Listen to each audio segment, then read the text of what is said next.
E eu não sei se você foi criado em Goiânia, nasceu em apartamento e sua vida foi mais tranquila, mas ali Capaz. eu não sei, você nunca deve ter visto aqueles vendedores de pão que saem gritando ali na rua. Ô, pão! Você já viu isso? Como se fosse o leite. Como se fosse o leite.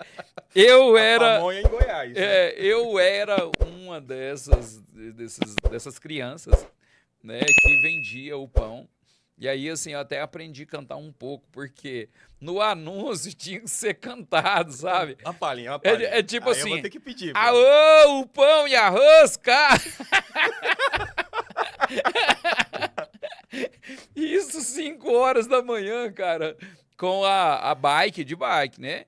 E o cesto de pão e de rosca, ali a gente vendendo isso aí, das 5 às 7 da manhã, pedalando e vendendo pão. Cara, a história é incrível, viu? E quanto tempo tinha, Renilson? Eu correndo risco até de esquecer disso, cara. 50º episódio do podcast do Peacekeeper e não poderia ser diferente. Para comemorar com você, nós resolvemos por bem. Encontrar alguém que trabalha com liderança, inovação, que entende muito e é até graduado em marketing, dentro de um podcast para falar de muitas coisas. É isso mesmo. Hoje o nosso convidado especial está à frente de uma liderança da Associação de Subtenentes e Sargentos do Estado de Goiás, representante da melhor instituição de segurança pública do Brasil. Polícia Militar do Estado de Goiás, a vocês, nobres heróis, recebam minha continência e, ao senhor presidente, receba minha continência, seja muito bem-vindo ao Pacificador Podcast. Meu grande estimado amigo, quanta honra estar contigo aqui, cara. Eu que sou um admirador do trabalho que você faz aqui, há quanto tempo já te acompanho. E se eu tivesse que elencar aqui de uma escala de 0 a 10, as pessoas mais incríveis que Deus me deu a honra de conhecer e de conviver, com certeza você estará entre elas. Obrigado. Né? E eu sei que tive a oportunidade de estar em um evento, acho que há 2 dias, e eu dizia que o que faz a diferença é a capacidade de gerar impacto positivo das pessoas. É porque todas as relações, elas geram impacto. Porém, o impacto pode ser positivo ou pode ser negativo, né? E é incrível o como e o quanto tem pessoas que contribuem com o desenvolvimento de tudo que há em sua volta. Tem muita gente que teima e insiste em acreditar que a solução para os problemas, para todos os problemas, está longe, está lá distante, né? Mas, na verdade, a solução de tudo está pertinho. E quando eu tenho oportunidade de estar, de conviver com uma pessoa que reconhece isso e que faz o espaço em sua volta ser diferente, ser um oxigênio diferente, ser um ar diferente, a gente tem que reconhecer, cara, e obrigado por tudo aí, obrigado pela sua amizade, parabéns pelo trabalho extraordinário que você faz.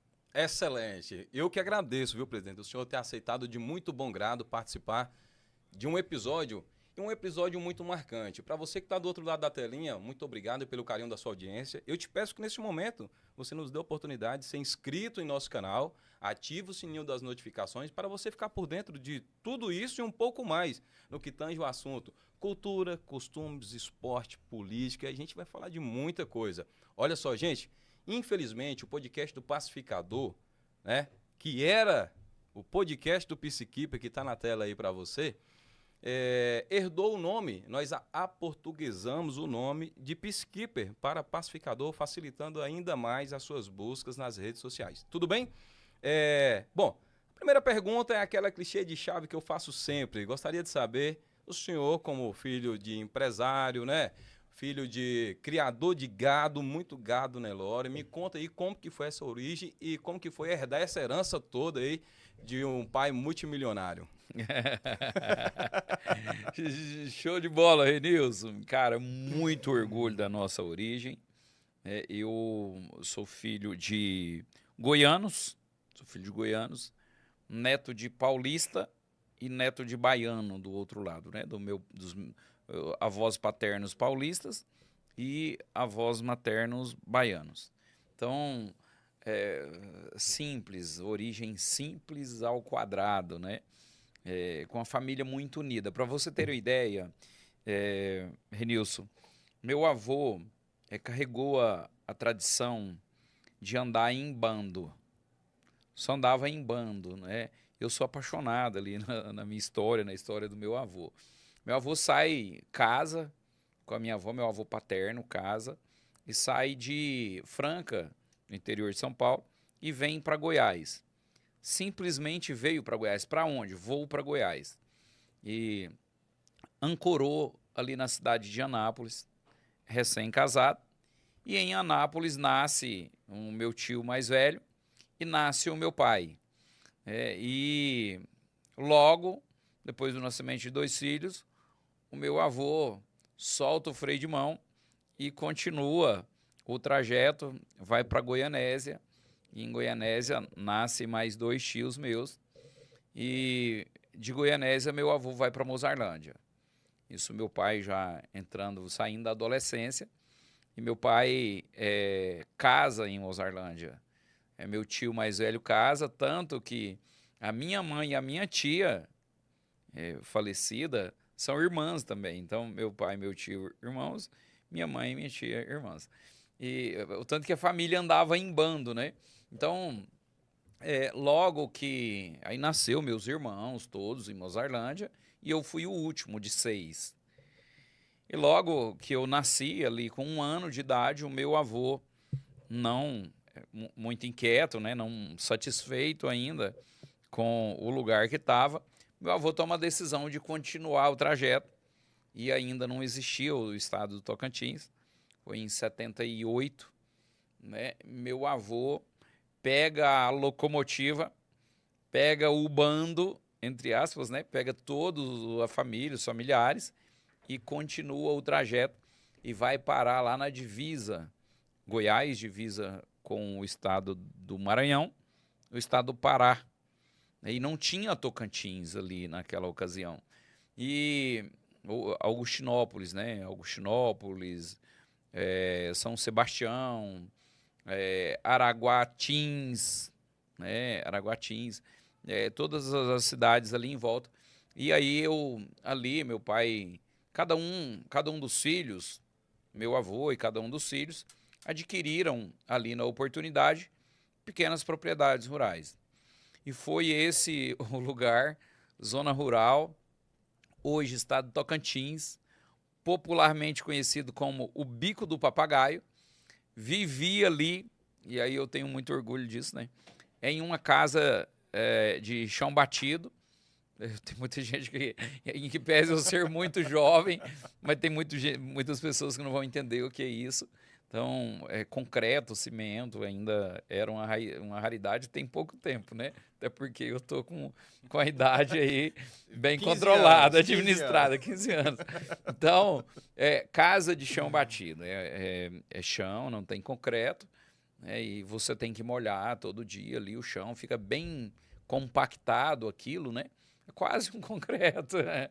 Quase um concreto. Nem a água consegue permear, né? E foi nesse lugar que eu vivi até meus 10 anos de idade. Quando estava completando 11 anos de idade, a minha família muda de volta. Aí nisso veio só o meu pai com os filhos, né? E até porque naquela ocasião, hoje é uma região muito próspera. Ali, o Bico do Papagaio, região incrível. Meus familiares que ficaram lá ficaram ricos, até porque houve uma valorização muito grande. Eu tenho um primo que tem um laticínio muito bem estruturado, né? Já faz um jabá aí, já manda um alô para esse pessoal aí, ó. Mandar um abraço especial para toda a minha família, minha tia. Tem pessoas incríveis, tias, tios, primos, pessoas que cresceram comigo ali até determinada idade, que aí quando meu pai volta, ficou um monte de gente. Aí já ficou o meu avô já entregou, né? Não, agora eu tô tranquilo. E é incrível o quanto ali as nossas gerações anteriores, elas tinham essa conexão. Parece que é algo que vem de Deus, é uma missão. E convido a todos vocês que estão aqui nos acompanhando, né, a fazer a seguinte reflexão. Gente, nós estamos no paraíso hoje, com tudo que a gente tem de facilidade, de tecnologia, de meio de transporte, de pavimentações, de várias alternativas de transporte. Ah, não, eu vou mais longe, eu vou em um avião, ou eu vou de carro. Imagina você ali na década de 80, o grau de dificuldades era gigantesco. E volto para Mozarlândia com 11 anos, e foi quando eu já né, na fase ali de adolescência, estudei, trabalhei desde muito cedo, cara. 10 anos eu já trabalhava e já tive a oportunidade de fazer de tudo. Às vezes eu falo, pelezinha bem cuidada, as pessoas não acreditam, mas picolé, já vendi picolé. Não, o senhor tá brincando, o senhor falou que já vendeu picolé? Olha só, Renilson, e não sei se eu não sei se foi criado em Goiânia, nasceu em apartamento e sua vida foi mais tranquila, mas ali eu não sei, você nunca deve ter visto aqueles vendedores de pão que saem gritando ali na rua. Ô, pão! Você já viu isso? Como se fosse o leite. Como se fosse o leite. Eu era. Pamonha em Goiás. Né? Eu era uma dessas crianças, né, que vendia o pão. E aí, assim, eu até aprendi a cantar um pouco, porque no anúncio tinha que ser cantado, sabe? Uma palhinha, uma palhinha. É tipo aí assim. Eu vou ter que pedir. Aô, o pão e a rosca! Isso 5 horas da manhã, cara, com a bike, né? E o cesto de pão e de rosca, ali a gente vendendo isso aí, das 5 às 7 da manhã, pedalando e vendendo pão. Cara, a história é incrível, viu? E quanto tempo tinha, Renilson?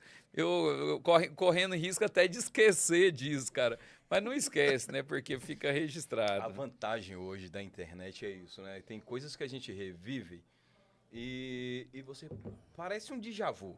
Os senhores falam, cara, eu lembro daquelas vezes que eu passava em tal rua falando do pão, acordando às 5, às 7, todos os dias e levando, né? O pão que é um alimento tão agraciado na mesa do brasileiro, né? Todos os dias, o quanto que é prazeroso. E eu imagino como que deve ser a sua ida na sua cidade. Quem nasce em Mozarlândia é o quê?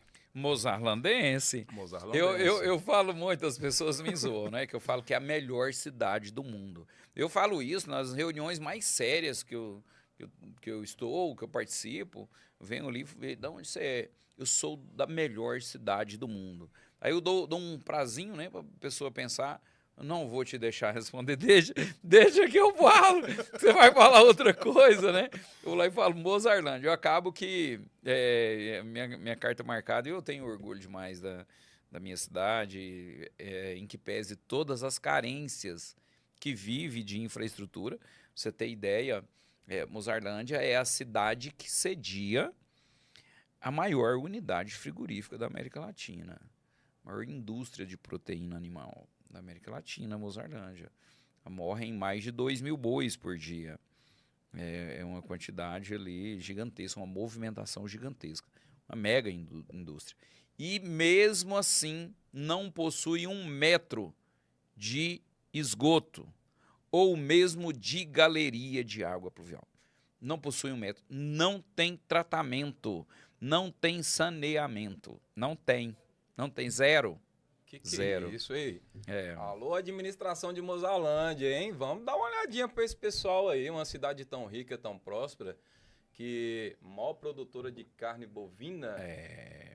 Então, moçada, o pessoal que está na frente, né, dessa administração municipal aí, vamos dar uma olhadinha, um olhar mais clínico para algumas situações, inclusive essa da coleta, talvez aí da galeria, né? Galeria, tratamento, né, saneamento, rede de esgoto, tratamento de esgoto, em pleno século muito 21. Carente. Não pode ter isso, não. Coisa de louco, é um contrassenso você não ter saneamento e você querer investir em saúde. É porque se arrecada bem, dá para... Lá na frente o senhor vai falar um pouco dessa trajetória na frente, de gestão, um exemplo dessa entidade aqui que a Cego se tornou, né, que é um patrimônio aqui no centro da capital, algo fantástico, que serve de modelo no nível nacional. E o senhor vai falar um pouco mais sobre esse assunto, um assunto referente à gestão. E o senhor fala com propriedade quando falou ali, pô, se está arrecadando bem, tem como investir. Se não investe, tem algo errado, está acontecendo. Né? E se não está arrecadando bem, o gestor tem que fazer arrecadar bem. Cria mecanismos. Porque assim, você governar com o dinheiro, uai, amigão, põe no modo automático. Vai governar, você só governa com dinheiro, põe no modo automático. O gestor mesmo, o empreendedor, né, o guerreiro, eu não preciso de arma para eu vencer a batalha. Eu vou no braço. Então, eu entendo assim que falta muito no nosso país pessoas que não se curvam aos limites impostos pelas dificuldades. Dane-se os limites. Dane-se os limites. Eu vou rasgar. Eu não tenho dinheiro. Aí é que eu vou fazer mesmo. Porque com o dinheiro qualquer um vai fazer. Se é que não faz, né? Se é que não faz, né? Tem uns com dinheiro que deixam de fazer, né? Tem muitos aí com dinheiro que estão deixando de fazer. Muita gente. Fazendo outra coisa com dinheiro. Né? Tá fazendo outra coisa. Comprando mobília, viajando bem, viajando muito, né? Pra fora, mas vamos ver, né? Na verdade, assim, o que mais tem no nosso país são gestores públicos que não fazem nada, entre aspas, né? Que não faz nada para o público com o dinheiro que tem. O que mais tem é isso. Bom, excelente. E eu gostaria de saber do senhor, presidente, como que foi essa trajetória? Porque aí o senhor falou que chegou uma determinada faixa etária de idade ali e parte educacional. Como que foi a sua vida escolar nesse período da sua... Rapaz, Reinilson, teve gente até que pensava que eu não era capaz, né? Porque assim, eu tive muito prejuízo. Eu tive muito prejuízo na minha vida escolar em razão das mudanças. E elas sempre ocorreram em momentos-chave da minha vida. Eu estava no Tocantins, 10 anos de idade, eu estava na terceira série. O terceiro, naquela época... terceira série ainda. E aí, quando a minha família muda para Mozarlândia, eu deveria ser matriculado na quarta série. Porém, aquela carência, imagina, hoje ainda não está no ideal, imagina aquele tempo, né? Não existia internet, nem sonho ainda, né? Então era tudo no papel, no envelope, né? Então, mandaram a minha documentação e eu, em razão dessa documentação, eu fui matriculado na quinta série. E mudava, não é do seu tempo, né? Eu acho que não. Mas da quarta série... Eu só tenho 10 anos. Percebe-se, tá né? 15, né? Até porque você tá muito cabeludo, né? Pô, nem nasceu o cabelo. Não tava no script. Nem nasceu o cabelo ainda. Tá, né? E aí, a entrevista é longa. Viu? Cabe ressaltar que a entrevista nossa é bem longa.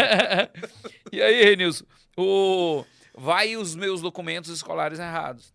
E eu matriculo na quinta série, cara. Aí, tipo assim, era uma covardia. Da terceira série... Eu não estava preparado ainda. Não tinha base, não tinha condição de formação para ser matriculado na quinta. Me matriculei na quinta série e reprovei na quinta série, cara. Foi um desastre para mim ali. Da terceira para quinta, ganharia anos. Acabou que eu regredi. Mas só que aí, assim, era como se eu acabou ficando como se eu tivesse feito a quarta série, porque eu fiz a quinta 2 vezes, né? Sim. Então...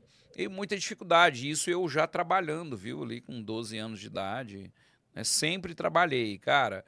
Eu comecei a falar aqui dos trabalhos, olha, vendedor de picolé, vendedor de pão, engraxate, engraxei, cara, eu engraxava bem, hein? Tá brincando. Tô batendo ali, já engraxei. E já fui ajudante, já fui assistente especializado de transporte de derivados de laticínios, tá? Que nome Em, bonito. em modo medieval. Em modo medieval. Que nome bonito. Eu falando tá isso muito aqui. técnico essa entrevista, que eu- é assistente. E eu falando aqui, lembrando ali, né? Então, sabe aquelas caminhonetes gaiseiras? Sim, Aquela que, para funcionar de madrugada, é só com muita oração, amigo. sim. Caminhonete gaizeira, período de chuva. Aquela que o volante da caminhonete, e foi quando eu tive a oportunidade de primeira vez pegar em um volante. Você tinha, a folga era tão grande na direção, você tinha que pegar o volante e fazer assim, ó, tam, e ele zzz, até chegar, você segurar. Né? Então, eu saía de casa, tipo, 2 horas da manhã, e não existia o refrigeramento que existe hoje na zona rural, e era na caminhonete gaizeira, naquele tambor de 50 litros. E eu ali com meus 12, 13 anos de idade, eu já aprendi a manusear o peso de um tambor daquele, porque quem arremessava o tambor na carroceria da caminhonete era eu. Esse era o meu papel. Era abrir porteira e arremessar o leite na carroceria da Nada caminhonete. fácil. Nada fácil. Rapaz, Para a vida do campo, exige, além desse esforço, a querência, né? A boa vontade de vencer, de chegar, galgar novos lugares, né? No meio social, independente de qual profissão que seja. E o senhor, depois, essa saída. Só um adendo, o avô do senhor é quase que uma anhanguera. O senhor Quase que começou uma a anhanguera. contextualizar as idas e voltas. E eu falei, camarada, se brincar... que incrível, cara. Eu sou, Ele fez parte das subidas e descidas por aí. eu sou apaixonado ali, porque esses heróis aí, esses caras aí, né, tipo meu avô, foram esses caras foi que rasgaram, desbravaram, foram eles que abriram, Renilson. E a cada vez eu tenho mania de ser grato por tudo, né? Eu sou grato pelas vias que nós temos. É porque hoje, quando eu viajo bastante, e tem que ir, tem que voltar, e a gente faz isso com uma facilidade, com uma velocidade muito boa hoje, né, cara? Mas é porque essa galera, como meu avô, veio ali e rasgou, abriu, era derrubado no machado. Quando a gente não imagina, né, hoje aqui, quando a gente fala abrir, tem muita gente que não entende também, não existia motosserra, não existia, Picada, né? era Facão, era no facão, era no foice, machado. Então, machado. e como o meu avô, por exemplo, fazia assim, ele chegava em um local desse, arrendava uma terra para ele desmatar e plantar. Era isso. Então ele plantava e aí dava um percentual da lavoura, né, da colheita, para o dono da propriedade e ele ficava com outro percentual. E era assim, foi assim que a família do meu avô foi criada. É quase um nômade, né? Foi assim que a família do meu avô foi criada, foi assim que eu fui criado ali boa parte da minha vida, né, até que eu voltasse ali para Mozarlândia, por isso que Mozarlândia é a melhor cidade do mundo, né, e ali eu tive a oportunidade de estudar e até e vim nessa vertente aí, até completar os meus 18 anos e concursar. Com 18 anos, o Com senhor 18 anos. já deslocou para a capital, para Goiânia? Como que foi? Renils, nada fácil, Primeiro né? emprego e carteira assinada, o senhor lembra? Primeiro emprego. Polícia Militar, né? Concurso. Excelente. Eu trabalho desde os 12. Registrar o quê? Não tem esse assistente. Essa profissão aí nem tem, né? Aí de vendedor de picolé, vendedor de pão, de engraxate, nada disso dá para registrar, né? Então sempre trabalhei, mas não foi registrado. Seria uma grande honra eu ver isso hoje né, formal, numa carteira de trabalho, por exemplo. Essa época, isso Muito ainda era difícil. muito distante, E aí né? o trabalho mais luxuoso que eu tive um padrinho meu padrinho, João Coelho, né, uma família extraordinária. Ele tinha na época ali 90 e pouquinhos, ele tinha era agência. As lojas de bike eram uma agência. Agência Coelho, agência João Coelho, algo assim. E nessa agência, eu vendia bicicletas, e era aquela monarcona, barra circular ainda, né? Aqui ele vendia bicicleta, reformava bicicleta, vendia peças. E ali um pouco mais adiante, em 90 e poucos, ele abriu também uma loja de moto. E aí, lá com meus 16 anos, minha mãe vai lá e reclama para o meu padrinho, e o meu padrinho me acolhe para eu trabalhar com ele e ajudar ele ali. E entrei como badeco, claro, me tornei especialista em preparação de superfície para recebimento de camadas de tinta, Mas Cara. você não tá imaginando o que eu lixava de bike velha, cara. É porque o nome é tão formal, é tão técnico. E aí, ô Enilson, eu lixei demais. E hoje eu me tornei muito detalhista. Eu sou muito grato a Deus por cada oportunidade que eu tive. Porque cada uma das atividades que eu fiz ali na minha infância, na minha adolescência, foram especiais, foram definitivas para a minha formação, para o ser humano, né, para a formação do homem, né, que cada indivíduo tem que se tornar. Então, assim, foi incrível ali e acabei sendo promovido lá pelo meu padrinho, até porque eu preparava muito bem, eu preparava muito bem as bikes para receber a tinta e logo me tornei pintor também. Eu pintei muito tempo. Eu tenho hoje, às vezes as pessoas se admiram com quanto de coisas eu sei fazer. Então eu chego, às vezes contrato alguém para fazer alguma coisa e eu tenho muita propriedade daquela matéria. A pessoa fica falando, de onde esse cara sabe disso? Amigo, eu não vou te contar nada, cara. Eu já sovei demais, eu já fiz isso demais, né, cara? E acaba que cada uma das atividades que eu exerci me deu um padrão de exigência de detalhes muito grande. Então, quando eu vou falar de pintura, de qualquer tipo de superfície, eu tenho muita propriedade. De acabamento como um todo. Porque pintura é uma camada de acabamento, né? Então, para que eu tenha um bom acabamento, eu preciso ter uma boa estrutura. Então, eu tenho hoje um nível ali de exigência muito grande, porque eu tive muita oportunidade de trabalhar com essas coisas. E também algo que me orgulha muito, já ali nos meus 16 para 17 anos, me tornei empresário pela primeira vez e abri, hoje seria um empório, né? Mas abri ali uma mercearia em sociedade com meu irmão, que inclusive é policial militar também, foi para a reserva recente como segundo tenente, e abri essa mercearia ali com ele, e era eu o organizador. Então eu tinha que fazer, sem nunca ter feito um curso ali sobre isso, eu fazia a rotatividade das mercadorias, né? Colocava, organizava a disposição das mercadorias nas prateleiras e também colocava as mercadorias com data de validade mais recente atrás, né? Eu ia fazendo o giro ali para fazer com que as mercadorias com data de validade mais novas saíssem primeiro, né? Fossem vendidas primeiro ali. Então isso me deu uma experiência ali incrível, tudo isso. E hoje eu sou o maior enjoo para organizar tudo, né? Então, se os presentes que a gente ganha na prateleira, eu dou, dá uma organização melhor nisso. Eu percebi aqui com o suporte do celular.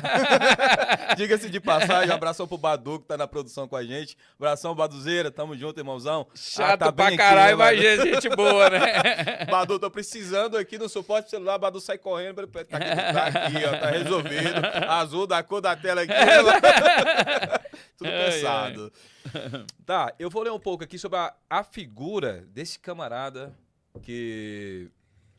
Gratidão é sinal de caráter para quem tem caráter e eu sou extremamente agradecido, viu? Muito grato pela sua disposição de uma sexta-feira, nesse horário, que poderia estar com a sua família, estar abdicando. Eu tenho certeza de algumas coisas para estar aqui nesse podcast e que Deus abençoe e multiplique as bênçãos na sua vida e da sua família e toda a sua descendência. Amém. Toda essa moçada aí de Mozarlândia aí, que Deus, Papai do Céu, abençoe vocês. Beleza? Tamo junto. Seguinte. Gente, com a presença desse líder aqui, que tem marcado a história da segurança pública em Goiás, com estratégia, compromisso, inovação, algo à frente, a gente vai entrar nesse assunto. Subtenente Sérgio, da Polícia Honrosa, Gloriosa, Polícia Militar do Estado de Goiás, presidente da Associação de Subtenentes e Sargento aqui de Goiás, a ASEGO, diretor de Articulação Política da ANERB, eu espero ter pronunciado correto, e ele vai me corrigir logo à frente, se não. Bacharel em Direito e graduado em Marketing. Esse é o nosso convidado. Estou fazendo uma retórica aqui do nosso roteiro, beleza?